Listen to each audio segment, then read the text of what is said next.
안녕하세요. 반갑습니다. 이금수입니다.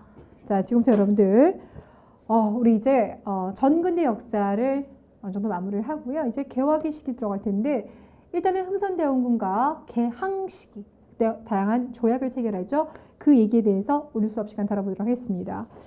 자, 먼저 흥선대원군 시기는요. 워낙 내용들이 좀 명확하고요. 문제 풀었을 때 실수할 만한 구석들은 별로 없습니다. 일단 흥선대원군을 접근하실 때는 왕권 강화 정책이랑 민생 안정, 더 나아가서 국가 재정 확충 나눠주는 건 알고 계실 겁니다. 자, 무엇보다 가장 여러분이 중요하게 다루셔야 될 부분이 뭐냐면요. 그 이전 시기, 세도 정치 시기 때 문제의 어떤 그 중심이 되었던 공간이 바로 이제 비변사라는 공간이었죠. 그렇죠? 그래서 드디어 이 시기 때 비변사가 축소되다가 아예 폐지가 됩니다. 자, 그렇다면 이 비변사가 가지고 있던 기능을 어떻게 나눴느냐? 의정부에게 정치 기능을, 삼군부에게 군사적 기능을 줬더라 이겁니다. 그래서 이들의 기능이 강화될 것이다. 이거 주목해 주시고요.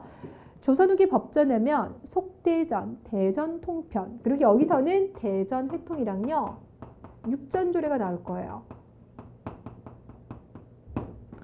자, 그 다음 경복궁을 중건함으로 인해서 백성들의 생활이 어려워진 건 알고 계시죠? 특히나 당백전의 발행으로 인해서 물가가 많이 상승하고 백성들이 불만을 품게 되더이더라. 자, 그리고 또 하나가요. 당시 세도정치 시기 때 삼정의 문란이 워낙 심했습니다. 그래서 이 삼정의 문란을 개선하기 위한 해결책들이 이 시기에 나오게 될 텐데요. 일단은 은결이라고 해서 토지대장에 누락되어 있는 토지들을 찾습니다. 그래서 은결을 찾아가지고 거기다 세금을 부과했던 것. 그 다음에 이제 호포제라는 걸 실시하는데요. 이 호포제가 주목을 받는 이유는 그동안까지는 군포를 줄여주는 뭐죠? 일단 그래도 군역을 담당하는 건 일반 농민들이다. 그러니까 백성이라는 생각을 했지만 여기서는 양반도 군역을 담당하여라. 그러니까 생각이 달라진 거죠. 그 다음에 황곡제가 워낙 폐단이 많았기 때문에 황곡이 아니라 사창제를 실시하고요. 그 다음에 전국 47개만 남겨주고 서원을 철폐하는데 이 서원 철폐와 호포제 실시에 대해서 양반들의 반발이 컸습니다.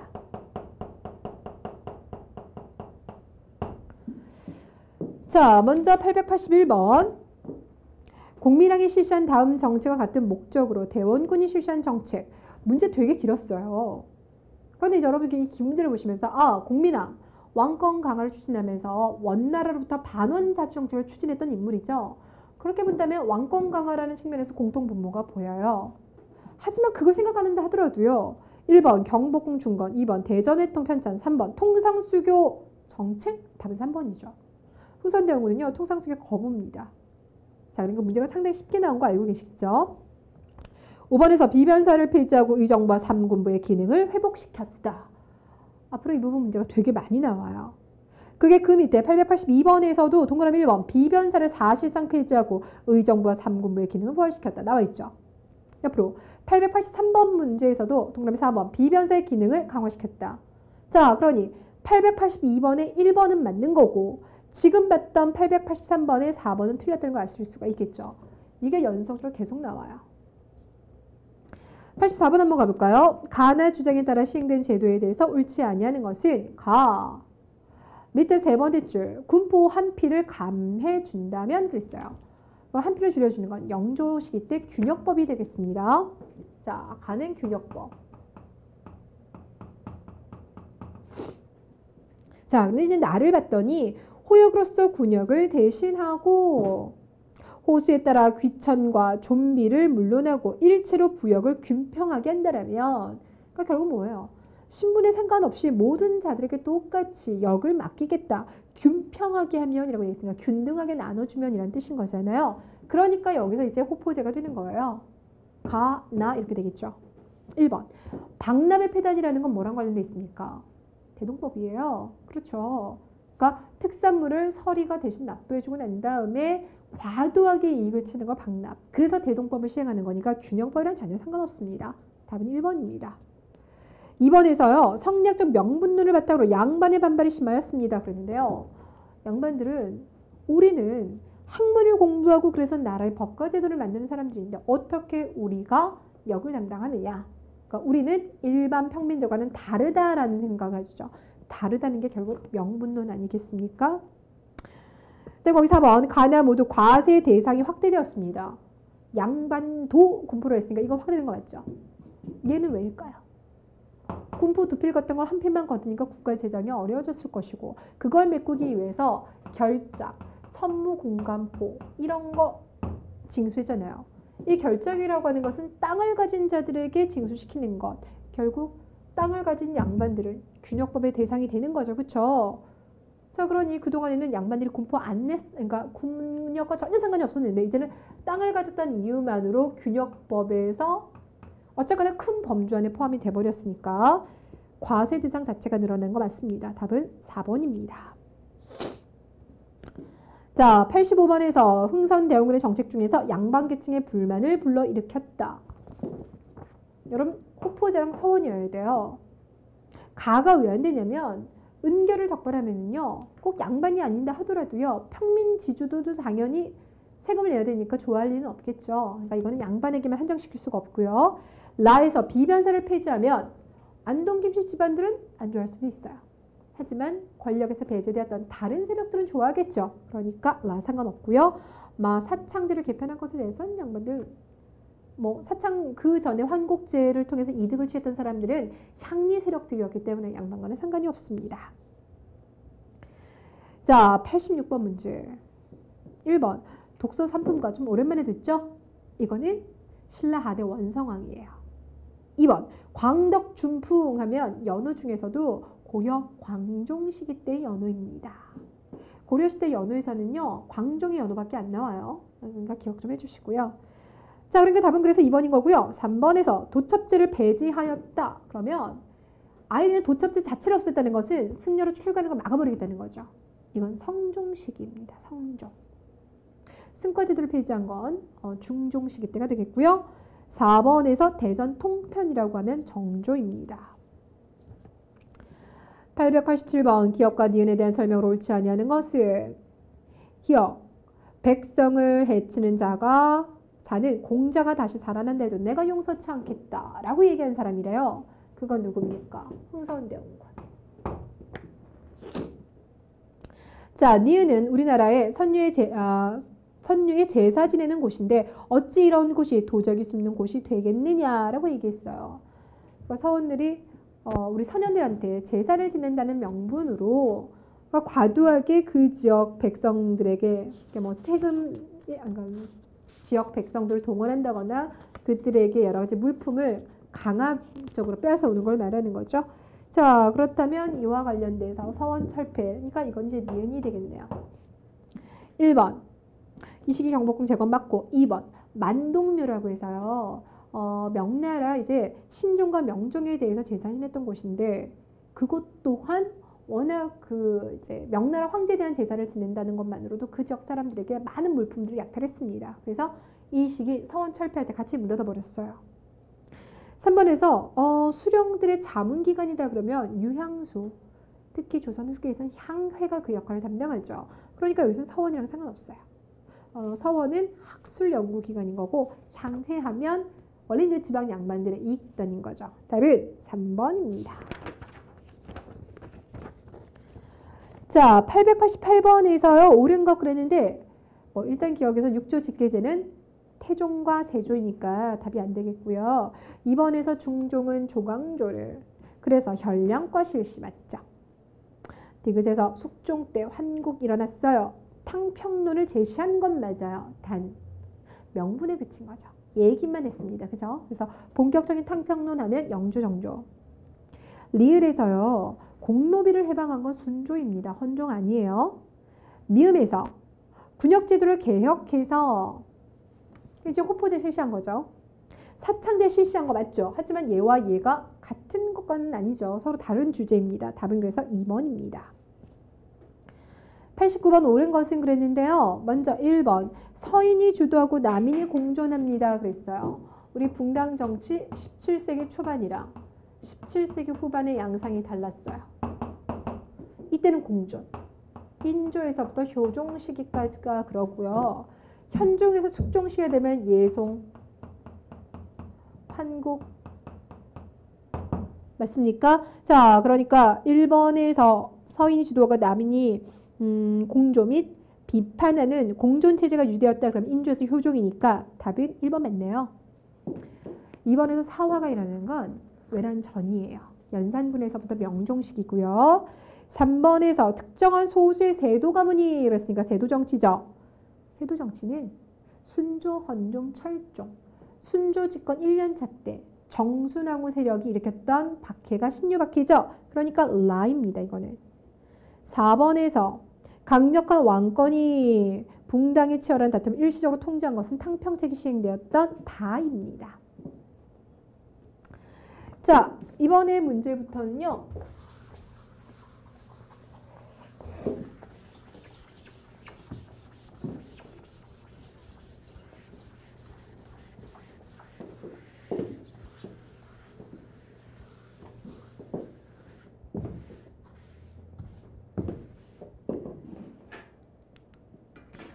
자, 이번에는 흥선대군 시기 때 대외정책이 되겠는데요. 대외정책은 일단은 양요 두 개를 이제 원인, 과정, 결과로 구분하셔야 되겠죠? 자, 첫 번째 병인양요 먼저 가볼게요. 병인양요는 병인 박해 때문에 프랑스군이 우리 강화도 쳐들어온 거. 이때 문수산성과 정족산성에서 우리가 그들을 격퇴하는데요. 문수산성에서는 한, 성, 근이, 그 다음에 정족산성에서는 양원수가 이끄는 부대가.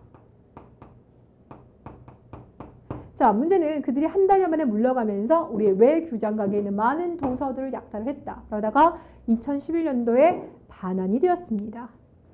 자, 이번엔 신미양요인데요. 신미양요의 배경이 되었던 것은 제너럴 셔먼후 사건인데 이 제너럴 셔먼후 사건은 언제 일어났다? 1866년이에요. 되셨어요? 그래서 병인 박해 그리고 제너럴 셔먼후 사건 다시 병인 양요 순서예요. 원래는 순서 조심하시고요. 그리고 오페르트 돌굴 사건이 1868년에 일어났었습니다. 그로 인해서 서양에 대한 반감이 되게 커 있는 상황이에요. 자, 이런 상황인데 미국이 제너럴 셔먼후 사건을 핑계 삼아서 또다시 강화도로 쳐들어오고요. 이때 이제 광성보 지역에서도 우리가 끝까지 저항을 했는데 이때 이 광성보에서 군대를 이끌었던 사람이 바로 어제야.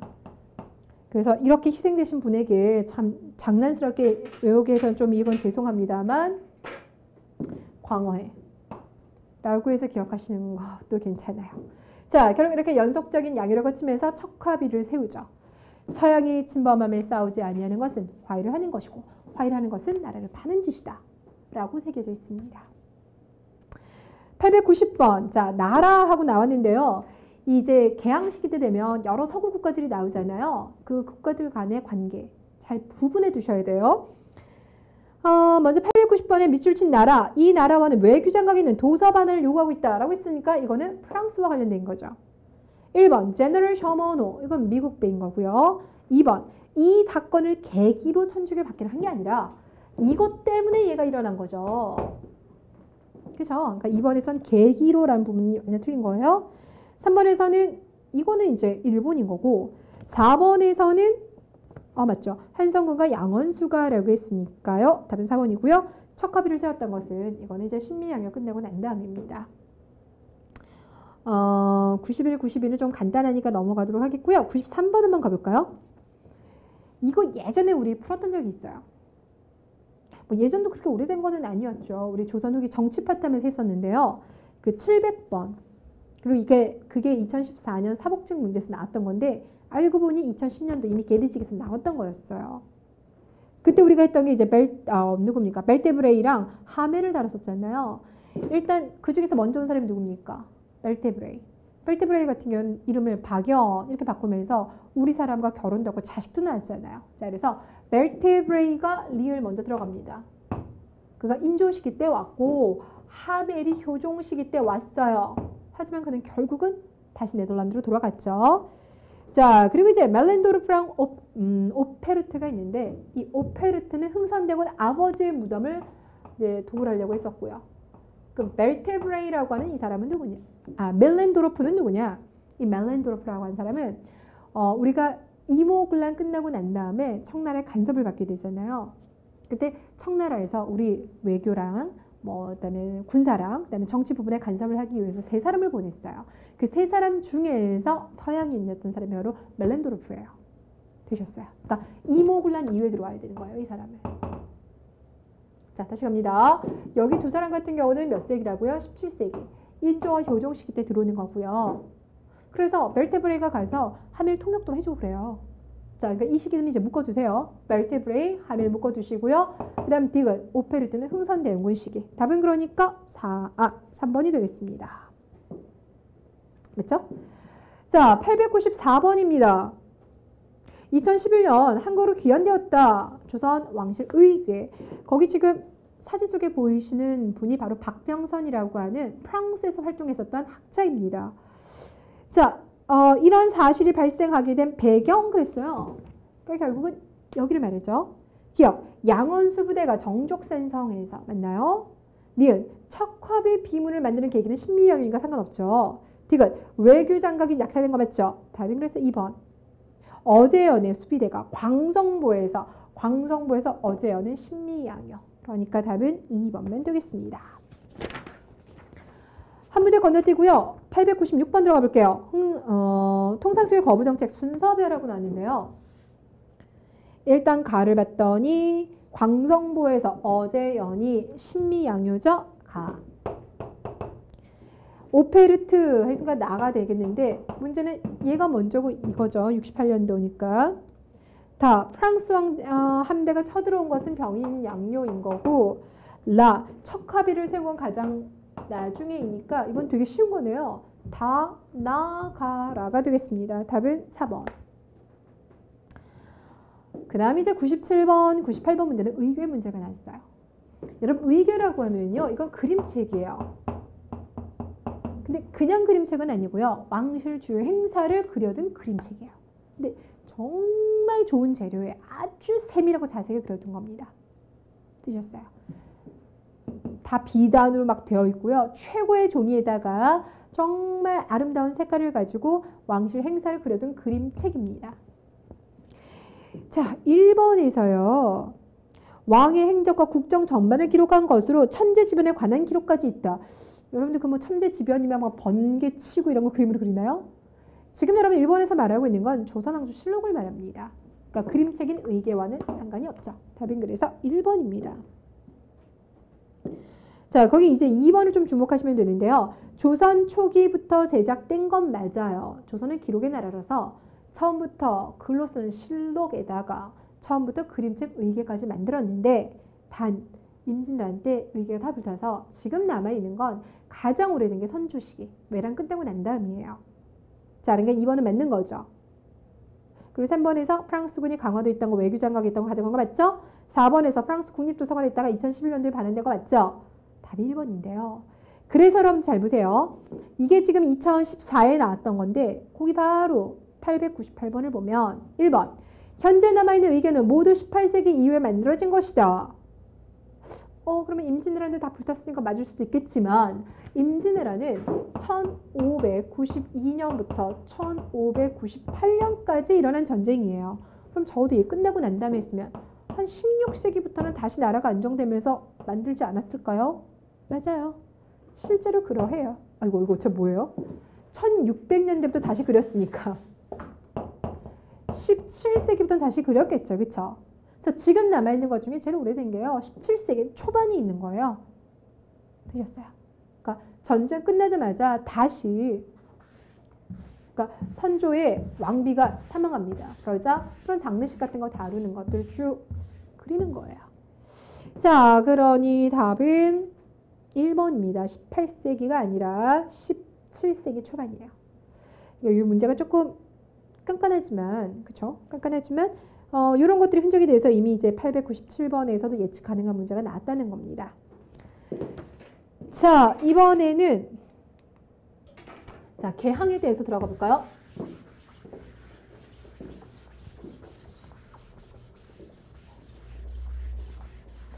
여러분, 우리가요, 어떤 나라들과 개항을 맺었는지 순서를 알고 계셔야 되는데, 뭐 당연히 그 시작인 강화도 조약은 당연히 여러분들이 아실 거예요. 그쵸? 뭐 그건 제가 좀 질문하기가 좀 그래요. 문제를 묻는 것 자체가 좀 웃기긴 한데.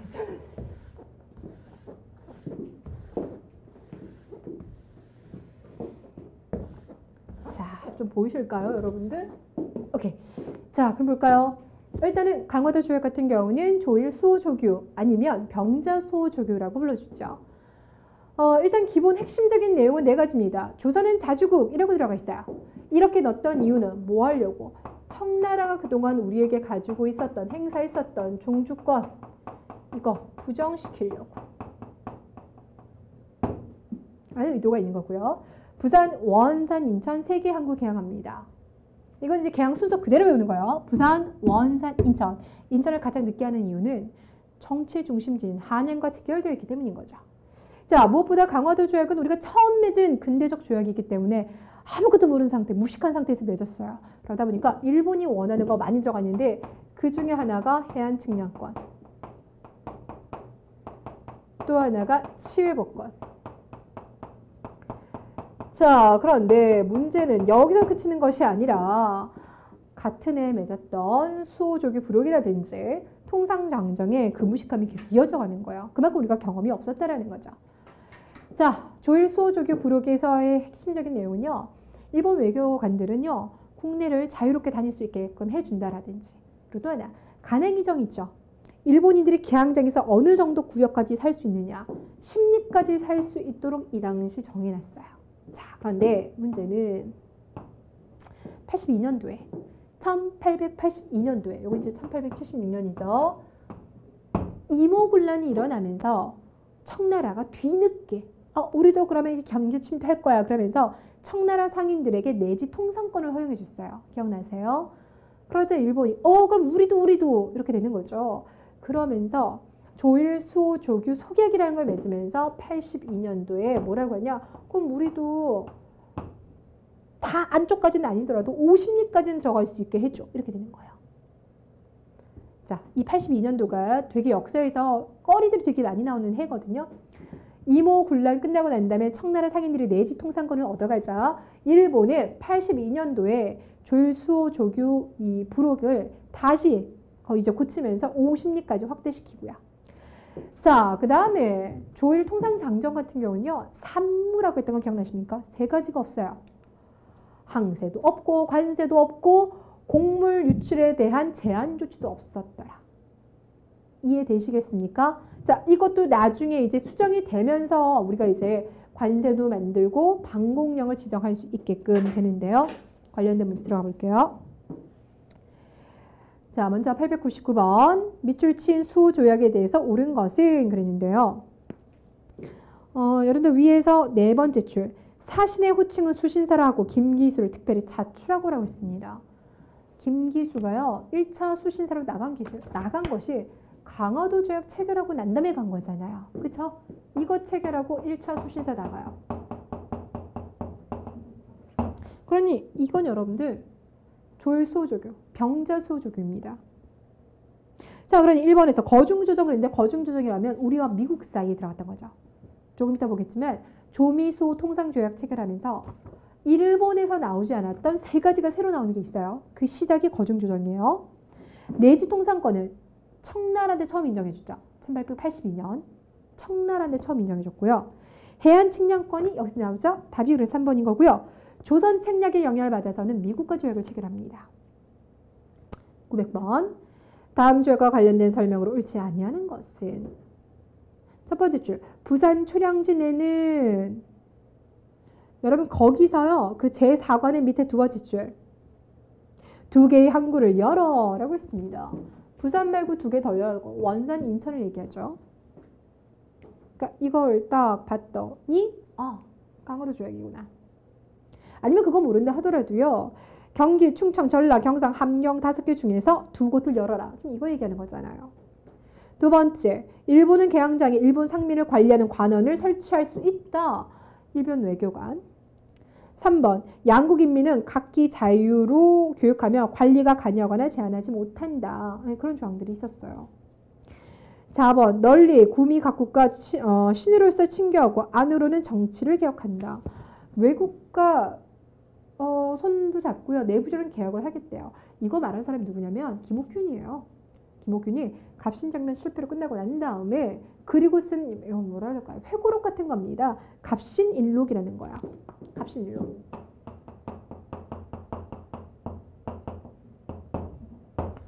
근데 굳이 외우지 않는다 하더라도 지금 일본이요. 강화도 조약 체결하면서 빨리 조선이나 다른 나라들과 조약 맺어. 개혁 추진해. 아직은 그럴 입장이 못 돼요. 조금이라도 다른 나라보다 먼저 조선 땅에다 깃발 꽂고 싶어 했던 거였기 때문에 일본 입장에서 다른 국가와의 조약 체결을 서둘 리가 없어요. 그래서 답은 4번입니다. 자, 901번 다음 조항 계속 나와요. 우리가 이제 암기를 할 때는요, 그냥 이렇게 외우지만 실제로 문제 풀이를 할 때는요, 이게 사례로 나오게 되기 때문에 문제 계속 많이 보셔야 돼요. 거기도 마찬가지로 제4관 부산 초량진, 그 다음에 맨 마지막에 밑에서 세 번째 줄 2개의 항구를 더 열어 라고 했으니까 계속 이거죠. 자, 그러니 관련된 것은 답은 3번 치외법권 인정입니다. 자, 무제한 곡물 유출을 금지시켜주는 거는 이제 제2차 통상장정 체결할 때요. 제2차 체결할 때 그때 방공령을 체결하게 됩니다. 그 다음 4번에서 내지 통상권을 처음 인정해 준 거는 청나라 상인들에게요. 자, 902번. 자, 조약의 제1관 조선국은 자주의 나라이며 일본과는 평등한 권리를 가진다. 지금 이거 얘기한 거죠. 자, 그럼 이것만 딱 보고도 강화도 조약인 걸 알 수 있어야 되는데 모른다 하더라도 기억. 이 조약은 조선이 일본과 불평등하게 맺은 강화도 조약이다. 근데 니은에서 부산, 인천, 울산이 나왔으니까 아, 원산 아니구나. 그래서 이거 냄새 맡을 수 있죠. 울산 아니고요. 디귿에서 영사재판권, 치해법권 말하죠. 리을에서 해안측량권 맞죠. 미음에서요. 일본 공사관을 지키기 위해서 군대, 경비병을 주둔시키겠다. 이거 이모군란 때요. 일본 공사관 홀딱 붙었거든요. 그래서 이모군란 이후의 결과물입니다. 그러니까 답은 이거는 3개만 돼요. 2번. 903번. 자, 조약 또 그랬어요. 일본인이 조선국 지정의 각 항구에 머무는 동안 죄를 범한 것이 있다면 모두 일본국 관원이. 뭐예요 이거? 죄는 우리 땅에서 지었는데 심판은 일본인 관원이 심판하겠대요. 치외법권이죠. 자, 1번. 일본은 조선에 주둔시켰던 군대를 철수했던 건 동학농민운동하고 난 다음에요. 청나라와 일본 사이에 텐진조약 체결하죠. 그쵸? 저 못 얘기했어요? 자, 다시 가겠습니다. 텐진조약이라고 하면 갑신정변 이후에 두 나라 사이에 체결했던 것인데 나중에 동학농민운동 때 군대 들어오는 배경이 되죠. 아우, 이렇게 거짓말을 어우, 창피합니다. 1번은 그래서 텐진조약이에요. 죄송합니다. 자, 두 번째, 개항장에 일본 군인을 주둔하는 이런데 일본 군인을 처음 주둔시켰던 건요. 일본 공사관이에요. 이모군란으로 일본 공사관이 불타자 그래서 주둔시킨 거니까 이거는 아니고요. 전혀 상관없어요. 틀린 겁니다. 말자체가 안 돼요. 말자체가 아예 안 되는 문장. 3번, 일본군 항해자가 자유롭게 조선 해안을 측량하도록 이라고 했으니까 해안 측량권이죠. 답은 그래서 3번이고요. 4번이 일본 공사관에 경비군을 주둔시켜가지고 이제 공사관을 보호하겠다. 이모군란 이후 체결된 재물포조약입니다. 자, 2번에 들어갈 건요. 강화도 조약 체결 이후에 맺은 다른 나라와의 조약입니다.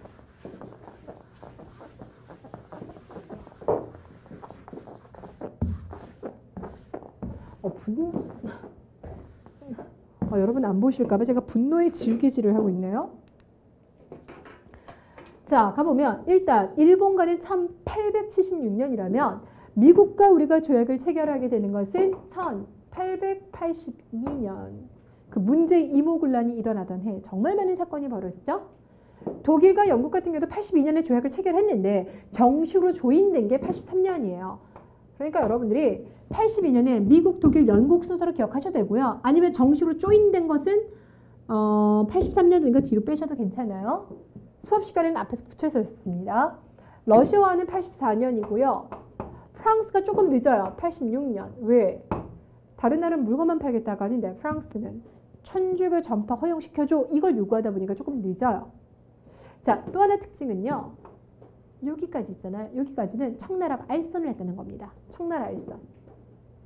왜냐하면 청나라는 일본이 강화도 조약을 통해서 조선에서 영향력을 키우자 긴장이 됐거든요.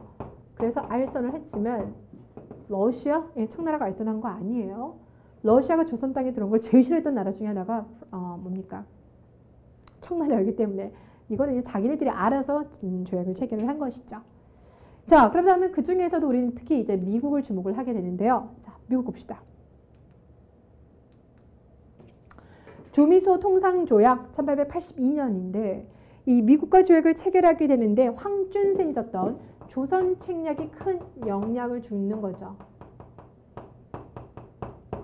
조선 책략이 2차 수신사라고 했던 김홍집이 일본에서 이거 보고 들고 들어온 거 알고 계시죠? 핵심이 이렇습니다. 황준센이 말하기를 저기 러시아를 견제하기 위해서 조선아 중국과 친하고 일본과 계속 손잡고 있고 미국과 지금 수교 맺어라. 그래서 연미국, 이 연미론에 따라서 우리가 이제 미국과 조약을 체결하게 되는데요. 일단 치해법권은 앞서서도 이미 일본한테 인정을 해줬던 겁니다. 그런데 이제 우리가 이제 미국한테 관세를 부과할 수 있게 된 거. 그리고 거중조정. 다른 나라와 뭐 미국이든 조선이든 다른 제3국가 문제가 생겼을 때 미국과 조선은 가만히 뒷짐지고 있는 것이 아니라 서로를 위해서 나서주기. 그리고 제일 또 우리가 중요하게 기억해야 될 게 최혜국 대우죠. 처음 인정해 줍니다. 들어가 볼까요? 자, 904번 문제 한번 볼게요. 시대순 했는데요. 이거 조금 깐깐한 문제죠. 일단 기억. 조선과 미국 두 나라 중 한 나라가 다른 나라의 핍박을 받을 경우 분쟁을 해결하도록 좀 전에 읽었던 거중조정이죠. 그러니까 이거는 기억은 일단 기억은 미국과 관련되니까 이쪽으로 들어가고요. 니은 일본국 국민은 본국에서 사용되는 화폐로 조선국 국민의 물자와 마음대로 교환할 수 있다. 개항장에서 그 일본 화폐 사용할 수 있게 한 게요. 강화도 조약 체결하고 난 다음엔 조일수호 조규 부록입니다. 바로 앞에서 봤던 거니까요. 그거는 조금 더 앞으로 가서 니은. 디귿에서 영국 군함은 개항장 이외에 조선 어디에서나 정박할 수 있고 라고 했으니까 이 영국과 우리가 조약을 체결한 것이겠죠. 자, 그러니까 이거는 디귿. 그 다음에 리을. 일본 공사관에 군인 약관을 두어 경비하도록 하여 그 비용은 조선국이 부담합니다. 라고 얘기했습니다. 뭐예요 이거? 이모군란 끝나고 난 다음에 체결한 재물포 조약입니다. 그쵸? 그러니까 재물포 조약이면 82년도랑 관련됐거든요. 자, 여기서 이제 순서 조심하셔야 되는데 이게 이제 월별로 차이가 나요. 4, 6, 7, 8 무슨 말이냐? 자, 미국과 지금 4월 달에 조미소 통상조약 체결했죠. 그리고 6월 달에요. 이모군란이 터졌어요. 그리고 난 다음에 이제 뭡니까? 7월 달에 일본과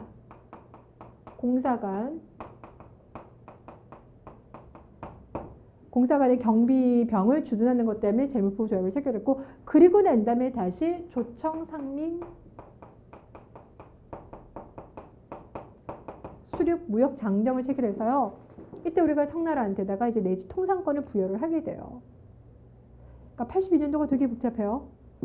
미국과 조약 체결했는데 그로부터 2달 있다가 이모군란 터지고 난 다음에 일본한테 재물포 조약 체결해주고 그리고 또 청나라는 내지 통상권을 허용시켜줍니다. 되셨습니까? 자, 그러니 거기서 지금 리을에서요. 말하는 건 재물포 조약이었으니까 리을은 이쪽으로 와야 되겠죠. 그래서 니은, 기억, 리을, 디귿입니다. 오케이, 답은 그래서 4번이에요. 조금 복잡하죠. 82년도 상황을 좀 잘 기억해 주시고요. 905번 가 나라와 관련된 설명으로 옳은 것은 자, 가는 우리가 본래 모르던 나라입니다.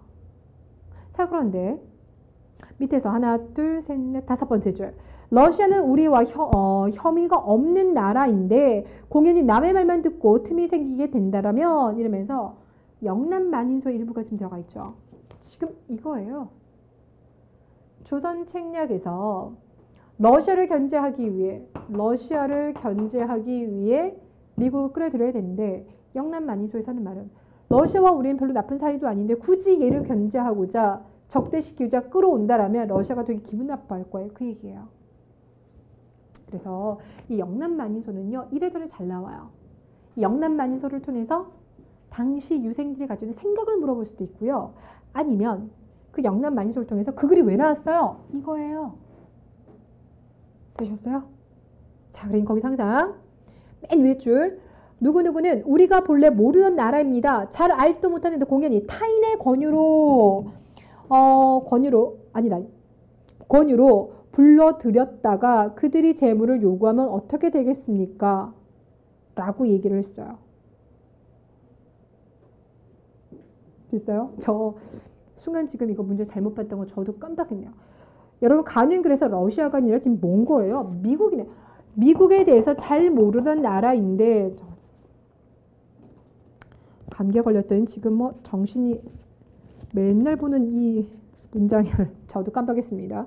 자, 그래서 미국은 우리가 잘 모르는 나라인데 공연히 타인의 권유로 중국의 권유로 이 미국을 끌어들였다가 얘네가 우리에게 나쁜 짓 하면 어떻게 하겠습니까? 반면에 러시아는 우리와 별도의 어떤 문제가 있는 나라가 아닙니다. 이렇게 얘기하고 있으니까 미국 찾아주면 되겠죠.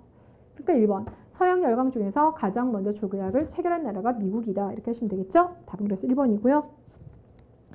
뭐 거기 다른 거에서 4번을 보시면 아간 파천 이후 압록강 유역에 삼림체벌권을 획득하였다 그랬는데 삼림체벌권이다 그러면 저 위쪽 올라가셔야 되잖아요. 이런 걸 주로 가져간 건 러시아입니다. 예, 국경선 근처 쪽에 있었던 러시아에서 가져가고요. 5번에서는 거문도 불법 점령했으니까 영국이 되겠습니다. 자, 906번 한번 볼까요? 개항 이후 체결된 조약에 대한 설명으로 옳은 것은 1번 조미소 통상조약에는 비율이 낮지만 관세 조항이 있더라. 그렇죠. 관세 처음 부과시킨 거예요. 그러니까 앞서 봤던 그 산무 있었잖아요. 무항세, 무관세, 무제한 곡물 유출이 있었던 거.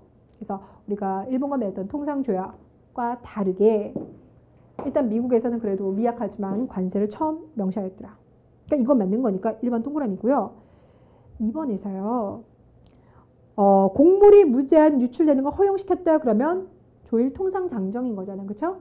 그러니까 이거는 2번에서 조청 상민 수륙 무역 장정 아닙니다. 조일 통상장정.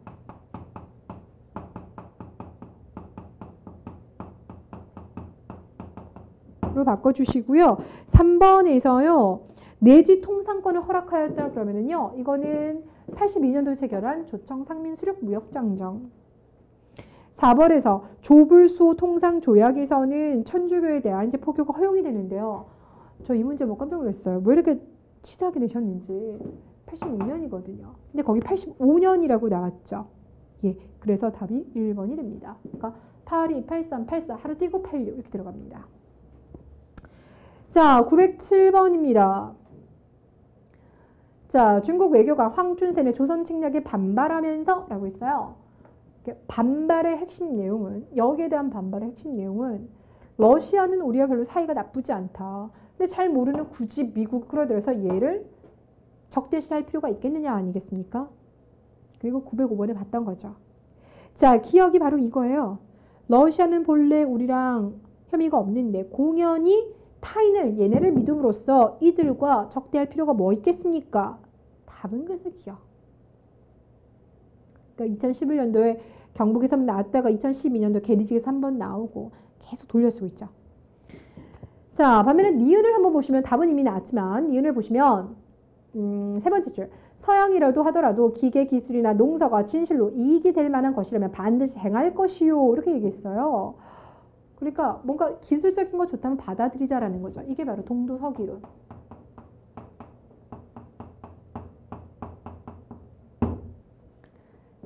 디귿에서요. 우리나라가 아시아의 중립국이 된다라면 했으니까 중립국으로 만들자라고 주장했던 게 6일준과 독일 영사 무들러라는 사람이잖아요. 그러니 디귿에서는 6일준이어야 되겠죠. 자, 리을에서 이것도 되게 잘 나오는 건데요. 두 번째 줄. 전하께서는 안으로는 사계의 무리를 잡아 베시고 밖으로는 바다를 건너는 적을 정벌하소서라고 했습니다. 그러니까 사학이라면 천주교잖아요. 천주교도 적대하고 우리에게 자꾸 통상 요구하는 사람들도 밀어내십시오라고 얘기합니다. 그러면 이미 86년도에 천주교 포기를 허용을 했잖아요. 그러니까 그 이전이라는 건 알 수 있겠죠. 바로 이건 누구냐면 이항로입니다. 이항로가요. 통상 반대를 주장했을 때 이야기가 됩니다. 이항로 이야기도 정말 많이 나옵니다. 자, 이번에는 908번 볼게요. 자, 908번은 이게 문제가 조금 지금 시기가 뒤로 빠졌는데요. 거기서 1870년이라고 했습니다. 1870년이라고 하면요. 이 흥선대원군이 권력을 잡고 있던 시기예요. 흥선대원군이 1863년에서부터 73년에 이제 물러나게 되니까 아니면 그게 모른다 하더라도요. 읽어보시면 결국 청나라에 지금 파견나가 있는 미국 공사가 자기네 국무장관한테 했던 이야기가 네모상자 맨 밑에 두 번째 줄 조선과 협상을 성취하기 위해 모든 가능한 방법을 강구할 것이다 이렇게 얘기했어요. 그러니까 내가 와서 봐보니까 청나라와 조선 별 관계 아닌 것 같아. 그러니 미국과 조선이 교역할 수 있도록 내가 어떻게든 조선의 문을 열겠어 이 얘기를 하는 거죠. 그렇다면 뭘 생각할 수 있을까요? 미국이 조선과 실제로 조미소 통상조약을 체결하는 건 82년이지만 그 전에 문을 열기 위해서 건지 잡고 들어온 게 있었죠. 이것이 바로 신미양요. 그래서 신미양요가 71년입니다. 신미양요하면 광어 생각해달라고 했죠. 답은 3번 되겠습니다. 거기 1번에서 미국은 한국의 규모가 작아서 조선의 규모가 작아서 통상조약 맺는 걸 포기했다. 아니요. 신미양요 일으켰었고요. 2번에서 프랑스 로즈 대독이 강화도를 침공했는데 이거는 이제 프랑스가 침공한 것은 병인 박해 때문인 거니까요. 그거랑 상관없고요. 자, 909번입니다. 다음 조약 관련된 설명을 옳지 아니하는 것은 가. 조선국은 부산 외 두 곳을 하면 항상 뭐라고요? 강화도 조약이에요. 일단 강화도 조약이고요. 조선국이 언제든지 어느 때든지 어느 국가는 어느 나라 상인에게 본 조약에 의해 부여되지 아니하는 어떤 특기를 허락할 때에는 미합중국에게도 허락해야 된다. 뭘 얘기해요? 최국 도입을 얘기하고 있죠. 그러니까 이거는 조미소 통상조약. 달을 봤더니 북경과 한성, 양화진에서 청과 조선 양국 상인의 무역을 허락한다. 중요한 건요. 한성, 양화진 우리 내륙 안쪽에까지도 지금 청나라 상인들 들어올 거고요. 지방간이 발행한 여행 허가증이 있으면 내지 행상도 할 수 있다. 그러니까 미국과 조미소 통상조약 체결하고요. 같은 해 조청 상민 수륙 무역장정 체결하는 그 모습인 겁니다. 이게 이게 다가 되는 거야. 1번 부산 이외에 목포 인천이 아니라 부산 원산 인천이니까 답은 일단 쉽게 나왔고요. 답은 1번. 2번에서 미국과 조약 체결할 때 미비하지만 관세 조항 넣은 거 맞죠?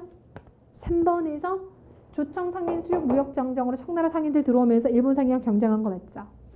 그리고 대부분의 조약은 우리에게는 불평등하였습니다. 자, 그 다음에 910번 볼까요? 옳은 것은 영남 만인소라고 났어요. 먼저 아까 제가 엉뚱하게 읽었던 건데 먼저 가를 봤더니 우리가 신하로서 섬기는 바이며 해마다 옷과 비단을 보내는 이랬어요.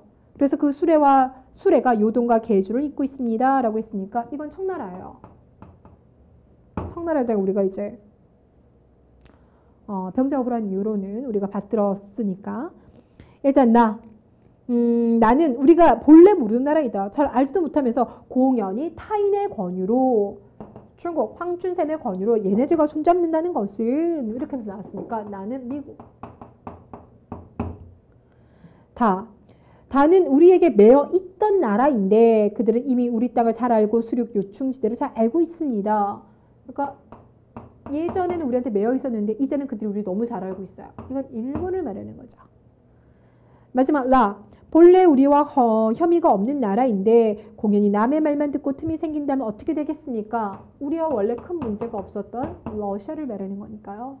결국 청나라의 얘기에 미국을 끌어들이고 일본과 더 친하게 지낸다는 것.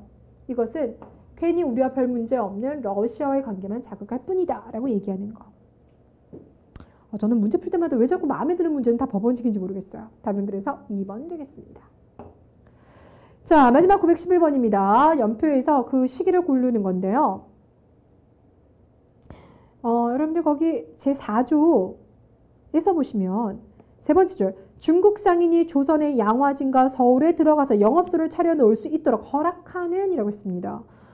청나라 상인이 우리 안내로 들어와서 장사할 수 있다 그러면 조청 상민 수륙 무역장정이죠. 그죠?